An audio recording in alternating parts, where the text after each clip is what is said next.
Well, hey there, I'm Joshua Johnson. It's great to be with you on this Thursday, November 10th, and tonight, the counting continues. Election officials in Las Vegas say they're going as fast as they can, and they cannot go any faster. That's in response to accusations from former President Trump. We're live in Nevada with the latest. How will President Biden adjust his agenda if Republicans take control of Congress? A White House spokesperson joins us this hour to lay out his plans. Tropical storm Nicole is weakening and moving north. It hit Florida as a hurricane. We'll have your forecast, including some very cold weather on the way. Plus, for years, the team and its owner have caused very real and very serious harm. Washington's NFL team is getting sued. So is the league itself. What's behind the lawsuit, and what could it mean for the team's future? And the merger of two grocery store chains could affect your grocery bill. Kroger and Albertsons are planning to combine. Will the deal send prices up or bring them down?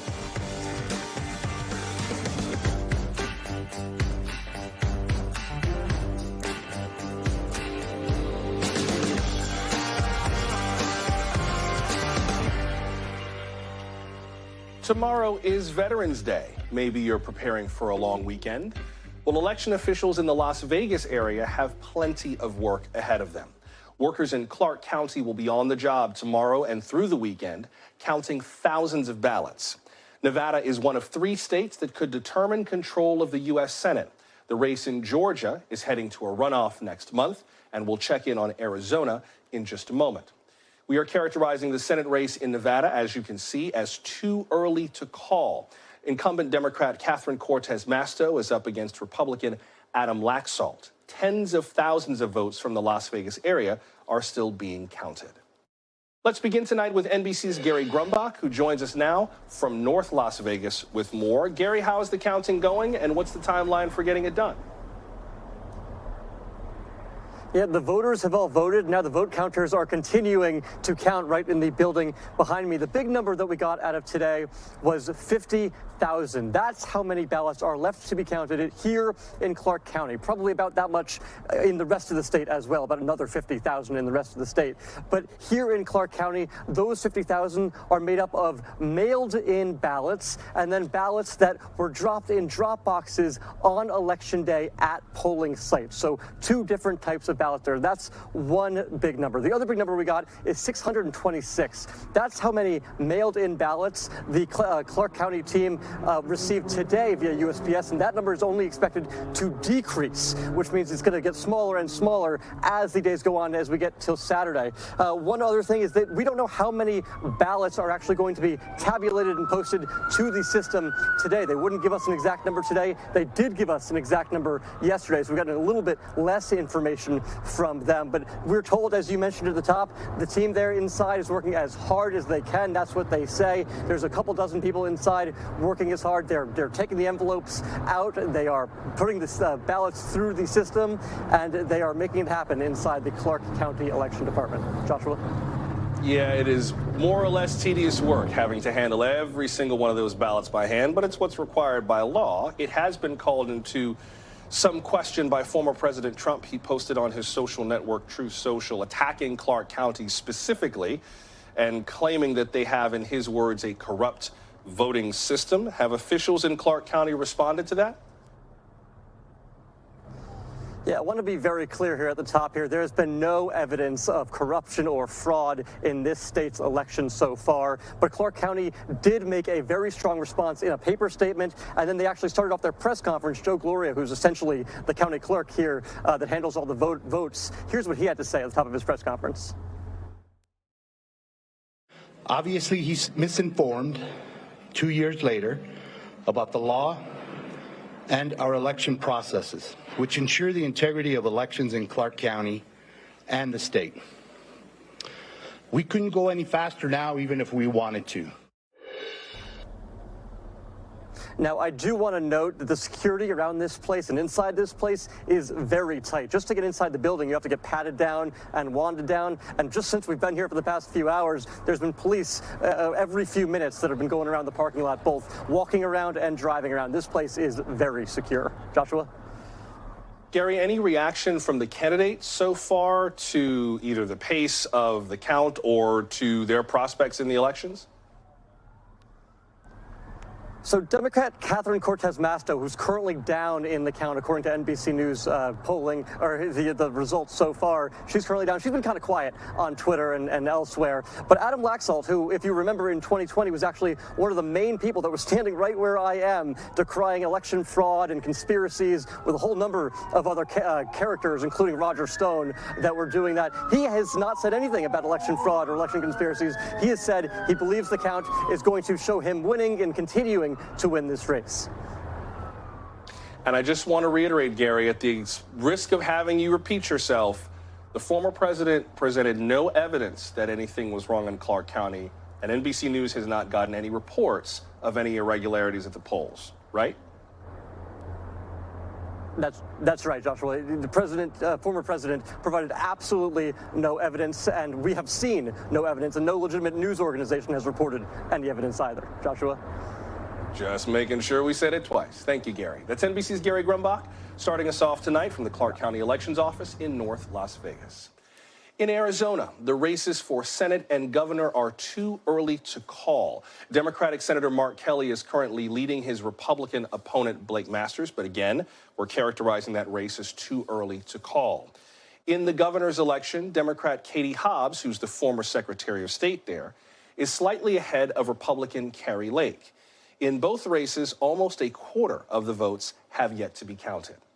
Let's continue now with NBC's Aaron McLaughlin, who is in Phoenix with more. Aaron, let me start with the same question I started with our conversation with Gary. How's the counting going, and what's the timeline for getting it done? Hey, Joshua. Well, here in Maricopa County, which is the largest county in Arizona, election officials say they're moving the goalpost slightly. Originally, the goal had been to have 90 to 95% of all ballots accounted for and tabulated by tomorrow night. They say that voter turnout was so strong, particularly with those mail-in ballots, that it might take even longer than that. Right now, there's some 400,000 ballots outstanding here in Maricopa County. We're expecting another announcement of results later this evening in a couple hours. They're expecting to announce just in excess of 60,000 ballots, something similar they did in last night's announcements. Not enough to move this race, not enough to be decisive. We're also keeping our eye on Pima County, the second largest county in Arizona. They say they're still working their way through 133,000 ballots. So it's still unclear at this point when we're going to get that final result. Aaron, what are some of the factors that officials where you are dealing with in terms of trying to move through the ballots? We don't have any indication that anything went wrong during the counts, do we?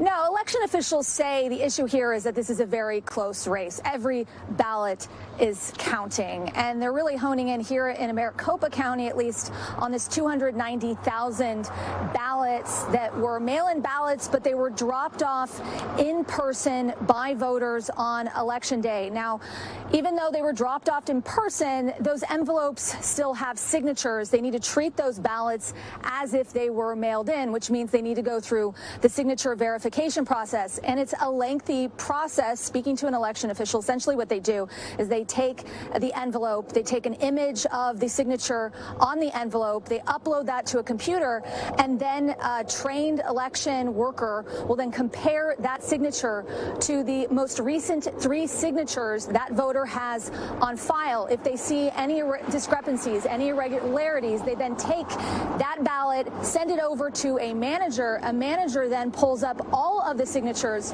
from that voter on file and does the comparison. If they still have irregularities, still have questions, unable to verify that signature, then they send it over to a team to be cured. That voter needs to be contacted in person. That is what they're doing for 290,000 ballots right now, dropped off in person on voter day, and which is why election officials say this is taking a while.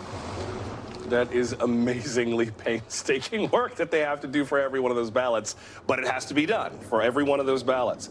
There has been some complaining about the process from Kari Lake, the Republican who has been running for governor. She spoke yesterday in Phoenix. Here's part of what she said. I kind of feel like it's a Groundhog Day. We had November 3rd, 2020. That was called Incompetency 101. Then we had August 2nd, 2022, Incompetency in Elections 202. And now we're at Incompetency in Elections 303. We need honest elections, and we're going to bring them to you, Arizona. I assure you of that. Incompetency in elections? Aaron, what is she referring to?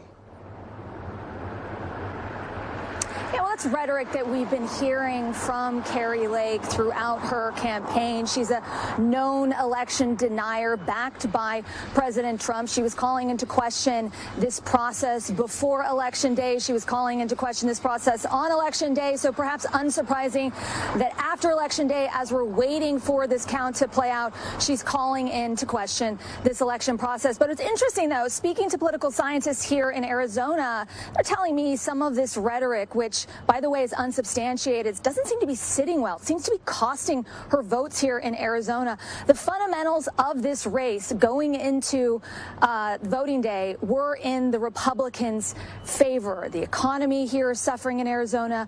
They're hit particularly hard here in Arizona by inflation. Those dynamics would suggest this should have been a cakewalk for the Republicans, and yet here we are. There is a neck-and-neck race between Kari Lake and Katie Hobbs. And then also, you know, right now, Mark Kelly, the incumbent Democrat senator, has an edge on his opponent as well. So that kind of rhetoric seems to be costing the Republicans here in Arizona.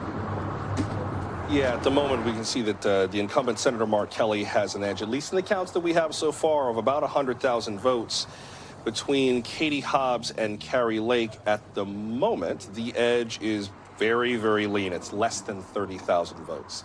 Thank you, Aaron. That's NBC's Aaron McLaughlin with the latest for us from Phoenix. So when will the 2022 midterm cycle really be over? Hard to say, with so many key races, so much potential for runoffs or legal challenges. We know that Georgia will keep us waiting a while. It won't hold its Senate runoff until December 6th between incumbent Democrat Raphael Warnock and Republican Herschel Walker. But what's the big picture look like so far? Where do both major parties go from here? What's next for President Biden and for former President Trump?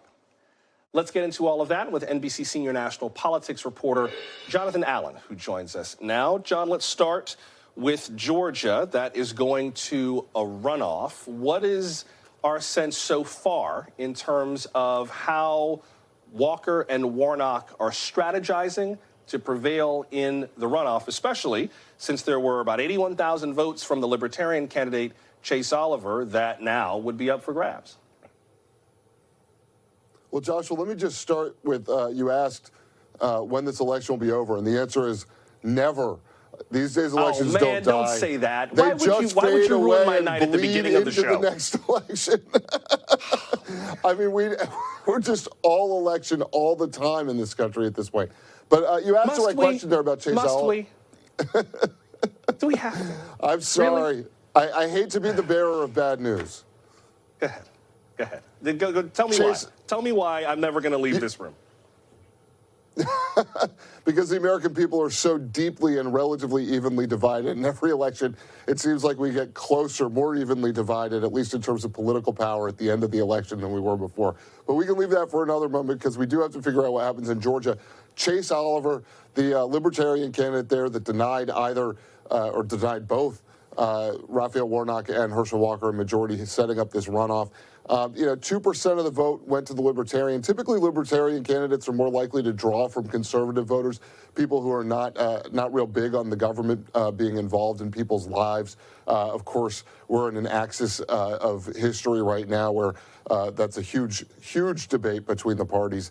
That said, we don't know exactly who voted for Chase Oliver. Some of them, of course, probably disaffected Republicans who did not like Herschel Walker, maybe a handful of Democrats who didn't like Raphael Warnock. But you got to wonder about the people who are committed enough to put down a name on that ballot and didn't like either of those candidates. Are they committed enough to come back for the runoff, and how will they split? I think, this is a pool of voters that clearly are persuadable because they weren't persuaded to vote for either one of those other candidates yet, but were persuaded to vote and to vote for the Libertarian. Okay, first of all, if you just gonna come here with bad news, I'm never gonna bring you on my show again. Let's just start this off right. You need a new attitude, and you need to have some better things to say. But since we're talking about difficult attitudes, let's talk about some of the assessments after this election, particularly on the Republican/conservative side. A lot's been made of some of the morning after commentary on Fox News Channel. Here is some of what was said in the wake of the midterm returns coming in. Watch. If the voters conclude that you're putting your own ego or your own grudges ahead of what's good for the country, they're going to look elsewhere, period. Governor DeSantis is the biggest single winner of the night, and he will almost certainly become the rallying point for everybody in the Republican Party who wants to move beyond President Trump. I mean, I think Trump's kind of a drag on our ticket. I think Donald Trump gives us problems politically. Trump needs to take a good look in the mirror. I wonder, John, if there's just a really simple explanation for this, which is that a number of the candidates just didn't have a record to run on. Ron DeSantis is a governor. He has achievements that he can run on. John Fetterman is a lieutenant governor. He's actually a lawmaker. And they were running against people who kind of have had nothing to run on except this kind of Trumpian political rhetoric. And it just wasn't enough to carry them over the finish line. I mean, is this about a deeper assessment of Donald Trump and the MAGA movement and all that kind of thing? Or is this maybe just a little bit simpler, that candidates who actually had a track record were able to prevail? Yeah, I might even just say the candidates who were seen as less extreme in a lot of cases, or just simply better candidates, won. That sometimes it's not more complicated than that. All of that said, though, we're at the same point that we were in 2015, Joshua, with regard to Donald Trump. The Republican Party has to make a choice. They're either going to unify behind one alternative to him, or they will fracture among several alternatives to him and watch him coast to the nomination. And I think what you're seeing on Fox News, in the New York Post, in the Wall Street Journal, I guess among what you might call the Murdoch complex over there, and again among some conservatives outside it, what you're seeing is them trying to stop Donald Trump from being the nominee again. They watched him barely win in 2016 and lose the popular vote, lose the midterm in 2018, lose the presidency in 2020, lose the runoffs in 2021, and now basically be at the forefront, being the face of the losing team in 2022, having picked a lot of those candidates, having required candidates to put up this election lie, to say they believed it, or at least not say that they disbelieved it. And so many of those candidates lost. Not all of them. Some of those election deniers are going to be in office, but so many of them lost. The writing seems pretty clear on the wall that if Donald Trump and election denialism are on the ballot, it is very, very difficult for the Republican candidate, whether their name is Trump or not, to win. We're going to hear from a White House spokesperson on the other side of our next break. But before I have to let you go, with regard to the possibility of President Biden running again, you wrote about that recently on NBCNews.com. And in our exit poll, 69% of voters told us that they did not want President Biden to run again. It's still early going. We still don't know who's going to have control of Congress yet. But before I let you go, what are we thinking in terms of what these results might mean for President Biden in 2024? Look, Biden is stronger today than he was on Tuesday morning, right? He withstood what was expected to be some size Republican wave, and what we really see is kind of a status quo election. That doesn't happen in the first midterm for most presidents. You have to go back to George W. Bush in 2002, right after 9/11, essentially, first election after 9/11, to see anything like that. So, what you're talking about for Biden is that as he sat there and said his agenda was popular, I don't know that that's true, but what people did decide is he wasn't so unpopular to them that they wanted to switch everything up in sort of big numbers the way they typically do 2 years into a presidency. He has a stronger argument today for being the Democratic nominee. You saw Pennsylvania stayed in the Democratic column in the Senate. We don't have the results yet from Nevada, Arizona, and Georgia, or at least we'll have a runoff in Georgia. But there was not a big shift against Biden, and there are no other Democrats that can claim to have won 306 electoral votes who are eligible to run for the presidency in 2024 other than Joe Biden, or maybe Jimmy Carter. But My point being, like, he starts off in a much stronger position. There will be some voices that say he shouldn't run. Jim Messina, the Barack Obama 2012 campaign manager, said to me, if the Democrats want to lose in 2024, they should start screwing with Joe Biden. NBC senior national politics reporter John Allen. Young man, next time you and I talk, I want a new attitude. You understand me? But I appreciate you coming on tonight. All good stuff, Joshua. Yes. Next time, just lie to me, man. Just don't. I don't want to be living under this table. That's all I want. John, I'll see you soon. Thank you very much. Take care. See what I got to deal with? Every night. Still to come, as promised. We'll give you the view from the White House. We are nearly halfway through President Biden's term, so how will the midterms reshape his agenda? The spokesperson for the administration joins us next. We're glad you're with us for Now Tonight from NBC News. Which party will control the U.S. House? We have not projected that yet, but we do have an estimate. Based on our statistical models and the results so far, our decision desk sees a slight advantage for Republicans in the House. But our margin of error right now is 7 seats either way. Again, this is just an estimate, not a projection. NBC News projections require extreme statistical confidence. In this case, above 99%. President Biden says that he is prepared to work with Republicans, but within limits. Here's how he put it at a Democratic event in Washington today. I'll always be open to any good ideas, whether it's Democrat or Republican, to move the country forward. But I've also made it really clear that if Republicans try to repeal the power we just gave Medicare to reduce prescription drug costs, I will veto it and let it happen. If Republicans try to walk away from the historic commitment we just made to deal with the climate crisis, I will not let that happen. If Republicans try to cut Social Security and Medicare, I will not let that happen. Joining us is Olivia Dalton, the White House Principal Deputy Press Secretary. Ms. Dalton, welcome. Good to have you with us. Great to be here. I want to start off by saying that you are not a campaign surrogate. There's a federal law called the Hatch Act, which restricts how much political activity federal employees can be involved in. Just to be clear with people about the expectations for our conversation. But with regard to the administration, how has the president been proceeding these last few days in light of the midterm results that we've gotten and the ones that are still outstanding? Well, I appreciate that very valuable caveat there at the top, Joshua. But the president, look, he spoke to this yesterday here at the White House. I think, you saw on Tuesday that voters went to the polls and they made a choice.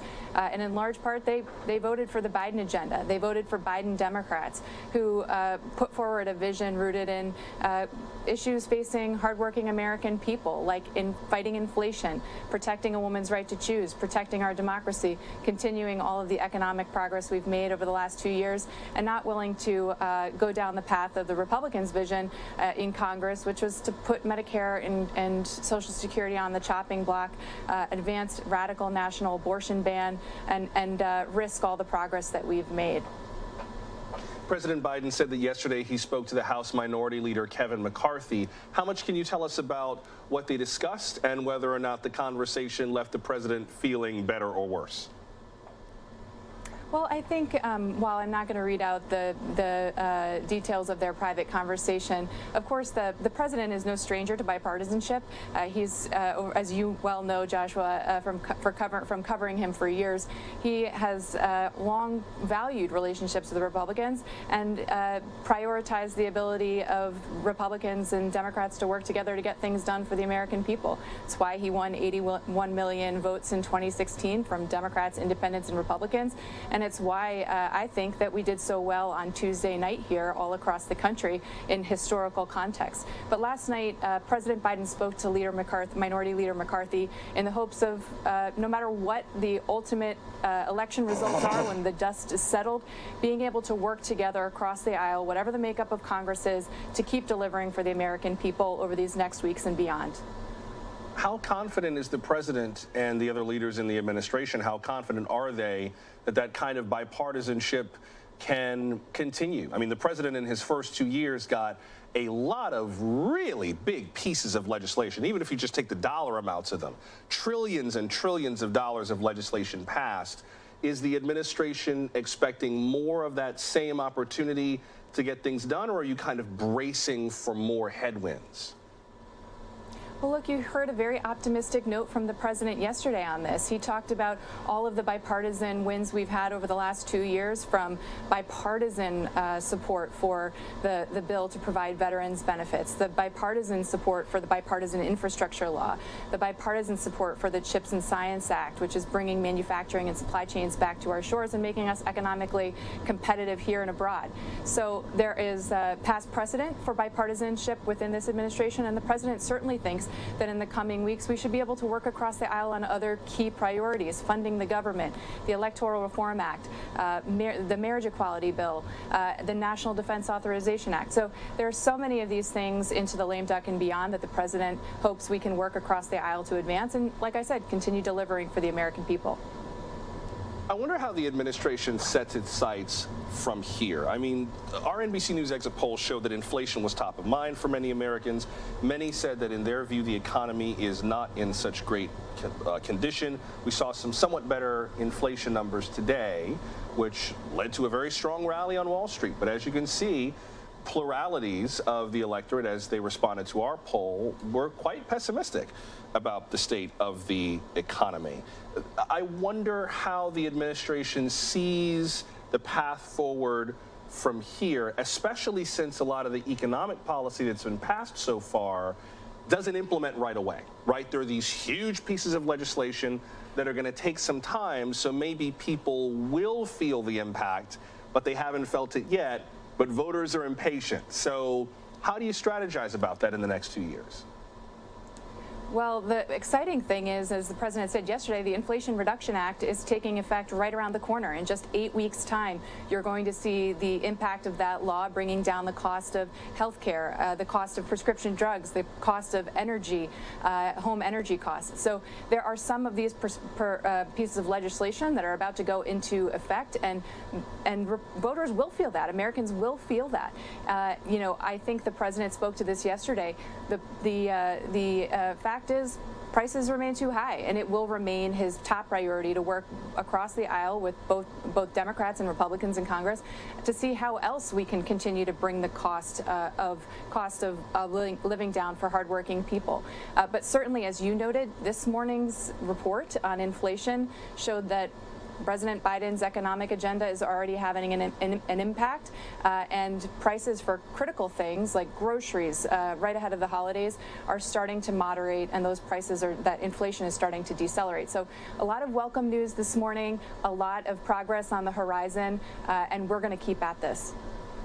One last thing I would ask before I have to let you go. The president is heading to Bali, Indonesia, to the G20 summit, planning to meet with China's president, Xi Jinping. They've known each other for a very long time, before either of them was the head of state.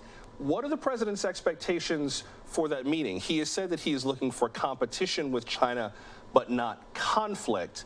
But China does not seem very conflict averse these days. It seems very willing to try to muscle in on America's geopolitical prominence by any means necessary, quite frankly.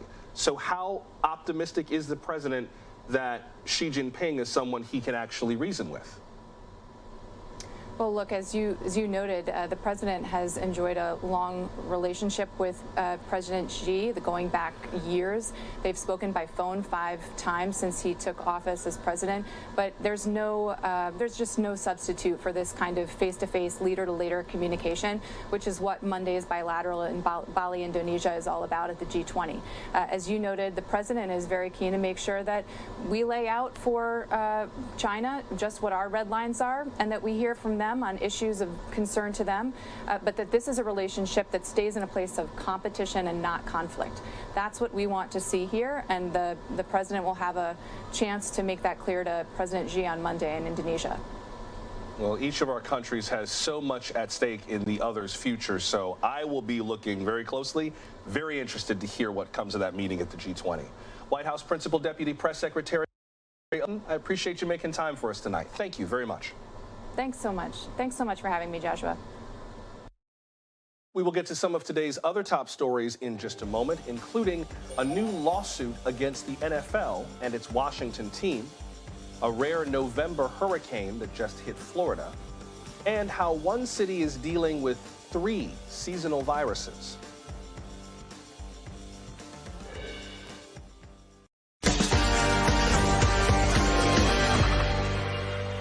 Tonight's headlines begin with the NFL. Today, Washington, D.C.'s Attorney General announced a lawsuit against the league and the local team, the Commanders. To be clear, this is the District of Columbia that's suing, not the U.S. Attorney General. The suit also names Commanders owner Dan Snyder and NFL Commissioner Roger Goodell. The AG is accusing them of concealing workplace harassment for decades. NBC Justice and Intelligence correspondent Ken Delanian has more on this. Hey, Ken. The D.C. Attorney General is suing both the Commanders and the NFL under a consumer protection law.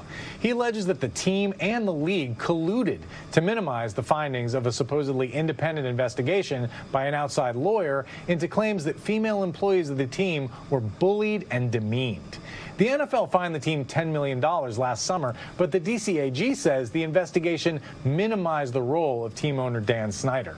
Attorney General Carl Racine says Snyder, quote, directed his employees to create voyeuristic videos of partially clad cheerleaders from calendar shoots, from footage that the cheerleaders had no idea even existed. He says the NFL told the public it was conducting an independent investigation when, in fact, it cut a secret deal with Dan Snyder. In a statement, Dan and Tanya Snyder acknowledged what they called an unacceptable workplace culture, but they said this lawsuit repeated, quote, innuendo, half-truths, and lies. The NFL called the allegations in the lawsuit legally sound and factually baseless. The Snyders reportedly are exploring a sale of the team, but the AG says a sale would not affect the lawsuit, which seeks millions in damages. The NFL is conducting a separate sexual harassment investigation that remains ongoing, and the House Oversight Committee is also investigating the Commanders. Joshua? All right, thank you, Ken. That's NBC's Ken Delanian reporting. In Florida, more than 100,000 people are without power after Hurricane Nicole. It made landfall on the Atlantic coast overnight at Category 1 strength. Nicole is down to a tropical storm now, but it is still dangerous. Officials in Orange County, that's the Orlando area, say 2 people were electrocuted by a fallen power line. Now Nicole is moving north, and Georgia and the Carolinas are getting ready. NBC meteorologist Bill Cairns has the forecast. Hey, Bill. Josh, it was about 24 hours ago that we were watching the strongest winds moving on shore. So in 24 hours, the storm is going all the way from Vero Beach and is now heading up here towards the Big Bend area of Florida. It'll be over Tallahassee and into southern Georgia during the overnight hours. And of course, the winds are weaker now. A lot of people got their power back on, by the way. Florida power crews have done an awesome job. About half the people that didn't have power this afternoon already have the lights back on. And one of the reasons we didn't see widespread power outages, we just didn't have the wind gusts that were high enough to take down a lot of trees and knock them on the power lines. We had some gusts on the coast. I think Brevard County was one of those areas that had the most power outages, and that was right because as landfall, we had those 60 to 70 mile per hour winds. So the Hurricane Center is going to take the storm through Georgia tonight into tomorrow morning, and then eventually into the upstate of South Carolina. Then we're just going to be tracking this blob of rain and the chances of thunderstorms. So here's the timing on everything as we go throughout the overnight hours. These bands coming into areas of Georgia and South Carolina, that's one of the main concerns because that possibly could have some isolated tornadoes with it. Otherwise, just a period of very heavy rain tonight, heading from Dothan northwards through Atlanta during the early morning hours. Then as I pause this tomorrow during the afternoon, you'll notice very heavy rainfall around midday to 2 p.m. around New York City. On and off periods of heavy rain. It's going to be tropical, too. You're going to feel the humidity in the air from Philly to D.C. to Richmond to Roanoke, all the way down through the Carolinas. And the steadier rains with a chance of flash flooding will be in the spine of the Appalachians, especially in areas of North Carolina, back up through West Virginia. Then by the time we track this to Saturday morning, rain is over Saturday morning. So you're done. New York City, Philadelphia, areas from D.C. southwards. Early in the morning, rain, Boston, and then you'll clear out Saturday afternoon. So a lot of people are actually going to have a pretty nice weekend as we quickly get Nicole out of here. So the biggest risk, severe weather overnight, about 5 million people at risk from Fayetteville to Wilmington to Myrtle Beach, all the way down to Savannah and Brunswick. That's one of the greatest areas of concern. And then tomorrow, that tornado threat continues, Joshua, from, again, Carolinas up to Richmond. So if we can make it through the next 24 hours without any tornadoes, we may get away with only minimal additional damage. All right, thank you, Bill. That's NBC meteorologist Bill Cairns with the forecast. Health experts say the next few months could be especially bad for COVID, flu, and the respiratory virus RSV. Some are calling it a tripledemic. Officials in the St. Louis area are working to get ahead of a potential crisis. NBC's Maggie Vespa has more on that. This drive-through clinic here in the St. Louis metro area starting today, testing kids and, for that matter, adults if they want it for 3 viruses at once: the flu, COVID, and RSV. This, as new data indicates, those triple-demic fears that experts have been talking about for weeks now seem to be coming to fruition. New stats from the CDC show that along with RSV, which has been slamming pediatric hospitals across the country again for weeks, flu cases also seemingly on the rise. 6,500 patients across the country admitted into hospitals this week, with 3 pediatric deaths. Officials also pointing to the stats at individual state hospitals. Arizona, for instance, 100% at capacity as far as pediatric hospital beds go. And then also across the country in Massachusetts, pediatric hospitals there are now postponing surgeries for kids to make room for all the RSV and now flu patients. So in the midst of all of this, what can parents do? Well, doctors say a lot of the old standbys that you remember from COVID still hold true. They recommend updating your flu shots and your COVID vaccines, keeping kids home if they're sick, and of course the old standby, plenty of hand washing, they say, still goes a long way. Back to you. That was NBC's Maggie Vespa reporting. Coming up, inflation. The latest report made Wall Street happy, but will you and I see any relief before the holidays? We'll go through the new numbers out today. Plus, what can we expect for prices at grocery stores? 2 of the biggest supermarket chains could merge soon. More on that just ahead. Stay close.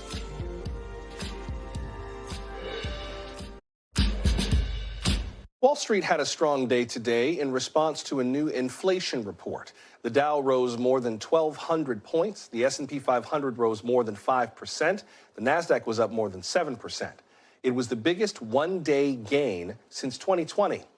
But to be clear, consumer prices are still rising, just not as much as economists had expected. And this means the Fed's higher interest rates could be working. That's what Wall Street got so excited about. NBC business and data reporter Brian Chung has more. Well, the overall story is that prices remain high, but at least the pace of price increases might be showing some signs of slowing. Let's take a look at the numbers again. The Bureau of Labor Statistics saying that prices increased by 7.7% between this month and October of last year. This chart shows you the year-over-year rates, and I want to show you the peak, which is what some economists are saying we may have hit earlier in the summer when increases were pacing at around 9.1%. So it's a little encouraging that we're seeing this come down, but it's not mission accomplished. Why? 2% is the figure that economists say is more healthy for rates of inflation, and at 7.7 percentage points, we're still very far away from that. Now, I want to show you the price categories. We're seeing shelter, which again covers rent and also factors in mortgage payments. That increased by 0.8 percentage points between September and October. Food getting more expensive, and gasoline prices reversing some of the declines that we saw earlier this summer, going up by 4 percentage points between September and October. This all shows that inflation remains an issue for Americans, but hopefully the signs are showing up that maybe we reached peak inflation earlier this year. All right, that was NBC's Brian Chung reporting. Now, of course, the prices we pay depend partly on where we shop. 2 of America's largest grocery store chains are preparing to merge, Kroger and Albertsons, and that deal is worth about $25 billion. The largest grocer in the U.S. by far is Walmart. Kroger is second, then Costco, and Albertsons is fourth. Together, the merger would account for nearly 16% of all grocery stores in the U.S. Now, you might not shop at Kroger or Albertsons, but maybe you shop at a store they own. Kroger's other brands include Ralph's, Mariano's, Dillion's, King Soopers, Harris Teeter, Smith's, and Pick 'n Save. Albertsons companies also include Safeway, Vons, Jewel Osco, Shaw's, Acme, Tom Thumb, and Pavilions. With this merger, Kroger says it plans to invest in lowering prices for customers. Grocery prices are up more than 12% nationwide from last year, and some lawmakers and regulators say this merger would increase consumer costs. So, what is the case for merging, and what could it mean for you? Joining us now is Sarah Miller, founder and executive director of the American Economic Liberties Project. That's a nonprofit focused on the anti-monopoly movement. The organization is publicly opposed to this planned merger. Ms. Miller, welcome. Good to have you with us. Thanks. Thanks so much for covering this really important story. Of course. Can you tell us in a nutshell why it is that your organization opposes this merger? Sure. This merger is only good for a couple of parties, and those are the shareholders for Kroger's and Albertsons.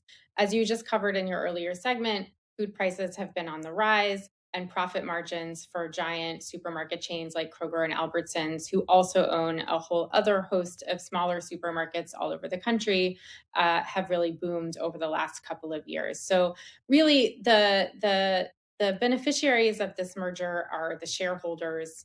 They're not going to be consumers. They're certainly not going to be workers. And, at a moment in which the economy is already broadly consolidated in ways that are really harming everyday families who are trying to make ends meet, there is simply no reason that antitrust enforcers should allow this merger to go through. Elaborate on that a bit. You said these mergers are harming everyday families trying to make ends meet. Give me an example of how that plays out. Sure. Well, when a supermarket chain has kind of a strong, dominant market position, and supermarket chains are very regional, they're very local. For example, in my neighborhood, there's a Safeway and a Harris Teeter. They're basically across the street, and most consumers wouldn't know those are actually owned by the same parent company. They don't have to compete on price since there's less competition, right? And so when you see these large chains merging, that essentially eliminates competition, which is fairly straightforward, and allows those companies to exercise that market power in a way that can exploit consumers and can exploit workers and can exploit downstream suppliers and smaller competitors like independent groceries to raise prices across the board in a way that just simply is not beneficial for the public and I think is unlikely to actually proceed in this particular case. You mentioned competition, and that's the reason why Democratic Senator Amy Klobuchar of Minnesota and Republican Senator Mike Lee of Utah say that they want the Senate Judiciary Committee on Competition Policy, Antitrust, and Consumer Rights to hold a hearing on this. In a statement, they said that they have to make sure that the grocery industry remains competitive so that American families can afford to put food on the table.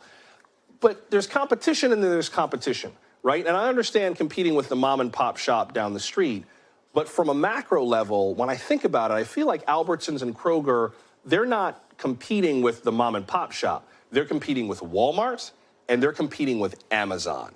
How much of this is about those macroeconomic forces as opposed to just big companies that, if Kroger and Albertsons didn't merge, would get swallowed by someone even bigger?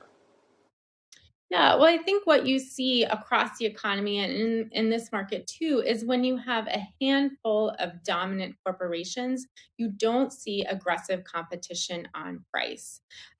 So I think what we'll expect in the situation too, particularly since groceries are such a regional and local market, that any further consolidation in this area is likely to lead to continued price increases and continued excess profit margins for the parent companies. In this case, I think it's particularly notable that Albertsons is largely owned by two private equity firms that have been quite extractive in this case and are seeking to essentially kind of loot Albertsons as a part of this merger so it's in a weakened position competitively. And that would kind of force Albertsons to raise prices aggressively and also to really squeeze its workers and suppliers to make up for that hole in their kind of capital.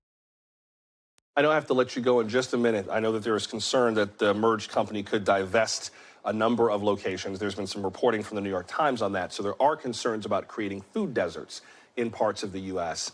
But I got to say, when I walked through Whole Foods the other day, the prices of some of the goods at Whole Foods are better than what I would pay at a lot of grocery stores, and the quality of the food often is better there too. How much of what we pay do we blame on the grocery stores themselves as opposed to suppliers or vendors or marketers or the larger global economy? How do we know where to point the finger before we go? Yeah, that's a great question. I think in areas where there's been significant consolidation, you can look at meat packing, for example, where there's only a handful of firms that process meat and sell that up the chain to the grocery stores.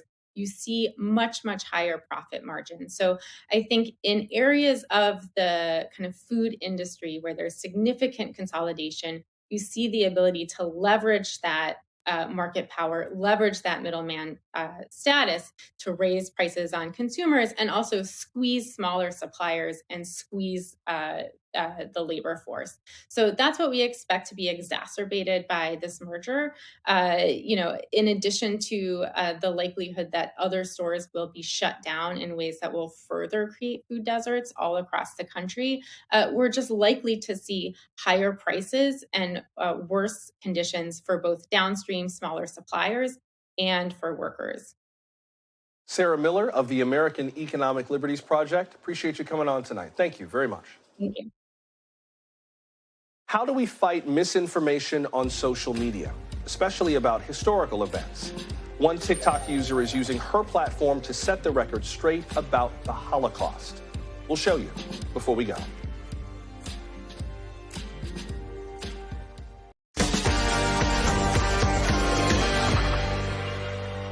Tonight marks 84 years since the end of Kristallnacht, the night of broken glass. On November 9th and 10th, 1938, Nazi Germany killed nearly 100 Jewish people in overnight raids. Nazis burned down synagogues and vandalized homes. It was step one in removing Jews from public life, ultimately leading to the Holocaust. We've heard the mantra to never forget, but for many young people, they cannot forget what they never heard of. Not all American schools require teaching the Holocaust. So one influencer is exploring her Jewish roots in Poland on TikTok and educating the next generation in the process. NBC's Savannah Sellers has the story. This is what you probably know Montana Tucker for.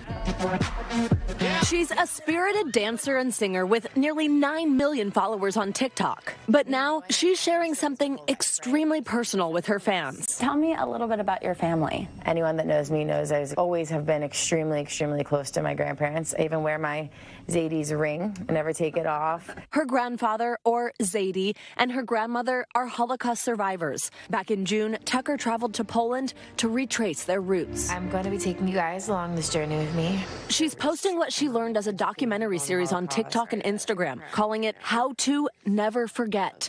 I never really realized until maybe like after my Zadie passed away that this is now my responsibility to get out there, because who's going to speak for them? In a few years, there are going to be no more Holocaust survivors left. A 2020 nationwide survey of millennials and Gen Zers found 63% of those surveyed did not know that 6 million Jews were murdered in the Holocaust. Tucker's goal is to change that. This is now my responsibility to educate. Do you know how many thousands of bodies are here? In excess of 400,000 bodies buried in the mass graves on either side.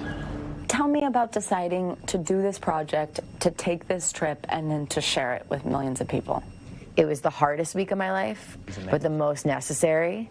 And especially when I came home and really got to sit with my thoughts and realize, wow, I can't believe I just did that. It couldn't come at a more crucial time. Her first of 10 episodes happened to drop right as the controversy around Kanye West's anti-Semitic comments sparked outrage. If my Zadie was still alive to hear what is going on now, I can't even imagine how he would feel. In 2021, the Anti-Defamation League counted a total of 2,717 anti-Semitic incidents across the U.S., a 34% increase from 2020, and the highest number since the ADL began tracking back in 1979. Holocaust denial is a form of anti-Semitism. We've seen it spread recently on social media platforms. And so what influencers like Montana Tucker and others who use their platform for good are doing is really helping followers to become like attached to their personal story. That's exactly what Rachel Kastner, the producer of Tucker's project, is hoping for. Somebody saying that they barely learned about the Holocaust in their high school, and they're so glad that Montana is teaching them about it. Like, that's impact.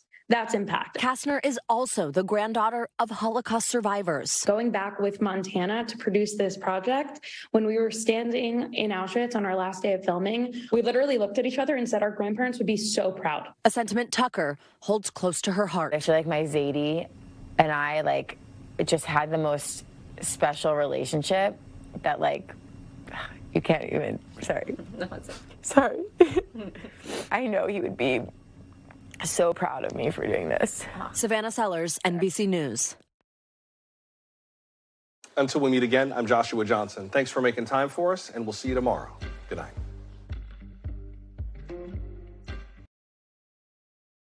Thanks for watching our YouTube channel. Follow today's top stories and breaking news by downloading the NBC News app.